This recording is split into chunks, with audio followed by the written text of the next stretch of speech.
কি অবস্থা? কেমন আছো ছোট্ট বন্ধুরা? জুলাই 15 তোমাদের ষান্মাসিক মূল্যায়নের জন্য যে বিষয়টি নির্ধারিত হয়েছে সেটি হচ্ছে ইতিহাস ও সামাজিক বিজ্ঞান।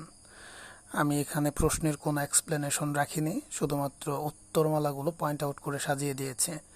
সিরিয়ালি যদি তোমরা দেখে যাও, কিছুক্ষণ পরে তো প্রশ্ন হাতেই পাবা, তো সেখান থেকে এগুলো মিলিয়ে অ্যান্সারগুলো করে নেবা। ভিডিওটা বড় করতে চাইনি, দ্যাটস ওয়াই প্রশ্নের এক্সপ্লেনেশন এখানে নেই। তো আমি সবগুলো প্রশ্নের উত্তরই সিরিয়াল করে দিয়েছি। I think it can be a proper acceptable answer sheet for you. তো চলো আমরা সিরিয়ালি দেখার চেষ্টা করি। এখানে প্রথমেই কাজ একের জন্য যে কাজ একে এখানে 4টা প্রশ্ন করা আছে, ক, খ, গ এবং ঘ। কতে বলা হয়েছে এখানে প্রশ্নমালা তৈরি করার জন্য, তো এখানে তোমাদের জন্য প্রশ্নমালা তৈরি করে দেওয়া আছে, তো এটা তোমরা একটু দেখে নিবা। এবং খতে বলা হয়েছে যে জোড়ায় একটা জোড়া গঠন করার জন্য এবং জোড়ায় তথ্যগুলো সংগ্রহ করার জন্য, এবং দুজনের মধ্যে 2টা সাক্ষাৎকার হবে। সেই সাক্ষাৎকারটা 2টা ভাগে বিভক্ত করে দেওয়া আছে এবং প্রত্যেকের জন্য 20 মিনিট করে সময় নির্ধারণ করা আছে। আমি বলবো এখানে ঠিক যেভাবে লেখা আছে ঠিক এভাবেই দেবা। আমি একটু আগেও বলেছি এটা তোমার জন্য খুব বেশি গ্রহণযোগ্য একটা উত্তরপত্র হতে পারে। হয়তোবা অনেক জায়গায় অনেকভাবে এক্সপ্লেনেশন দেওয়া আছে, আমি বলবো যে তোমরা এটাকে ফলো করো এবং that will be better for you. তো এটা দুজনের সাক্ষাৎকার এখানে দেওয়া আছে, তো তোমরা এটা স্ক্রিনশট দিয়ে লিখে নিয়ে যাওয়ার চেষ্টা করবে।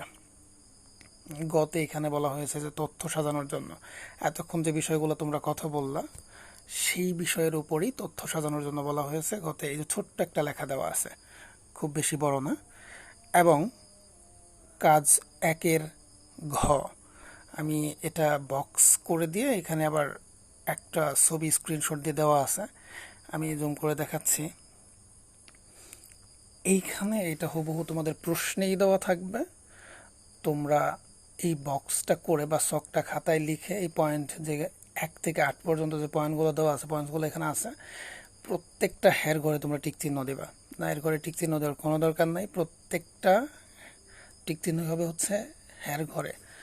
মানে মনে রেখো যে কাজ একের ঘ, যেটা হচ্ছে সতীর্থ মূল্যায়ন, এখানে প্রত্যেকটাই হের ঘরে তোমরা টিক চিহ্ন দেবা।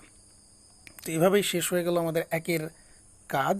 আমরা চলে যাব হচ্ছে কাজ 2-এ। কাজ 2-এতে আমাদের প্রথমেই বলা হয়েছে যে অতীত ও বর্তমানের সামাজিক যে অবস্থা সেইটা অতীত বাংলা অঞ্চলের জীবন ও জীবিকা এবং হচ্ছে বর্তমানে আমার যে সহপাঠী যার সাথে আমি এতক্ষণ কথা বলছিলাম সেই সহপাঠীর এলাকার মানুষের জীবন ও জীবিকা, এখানে 2টা তোমরা অবশ্যই ছক করে পার্থক্যমূলক বা তুলনামূলক যে আলোচনা সেটা করে দেবা। আমি জুম করে দেখাচ্ছি, এদিকে ছকটা দেখো, এখানে যে বিষয়গুলো কয়েকটা পয়েন্ট এখানে দেওয়া আছে, ঠিক একই রকমভাবে এই পাশেও যে পয়েন্টসগুলো তোমাদের হাইলাইট করে দেওয়া আছে।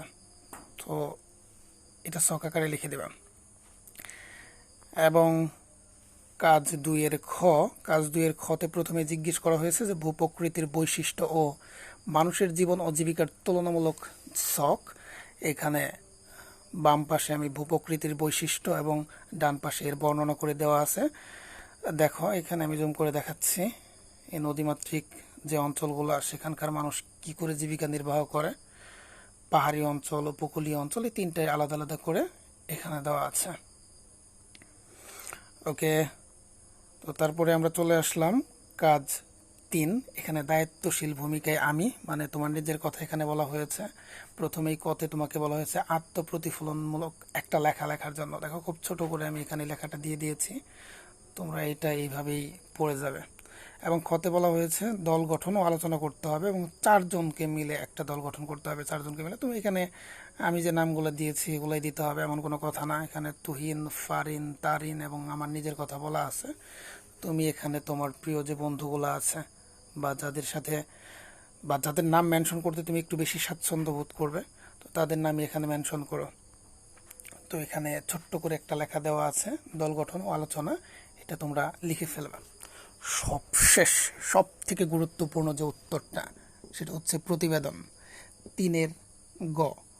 এই প্রতিবেদনটা খুব যত্ন করে লিখবা, এটা আসলে খুবই গুরুত্বপূর্ণ একটা জিনিস। আমি খুব সহজ করে এবং ছোট করে সেটা তুলে আনার চেষ্টা করছি। এখানে যা লেখা আছে ঠিক এভাবেই তোমরা লিখে দিয়ে আসবা। এটা পড়ে যেও, আশা করি খুব ভালো একটা অ্যান্সার শিট তোমার জন্য হতে পারে। এটা একটু দেখে নাও, একটু সাবধানে খুব সুন্দর করে পড়ে যেও। এই পয়েন্টগুলো হাইলাইটস করে দিয়ে এসো। এই হলো আমাদের অ্যান্সার শিট। আশা করি তোমাদের খুব দারুণ একটা পরীক্ষা হবে। তোমাদের সবার জন্য রইল অনেক অনেক বেশি শুভকামনা।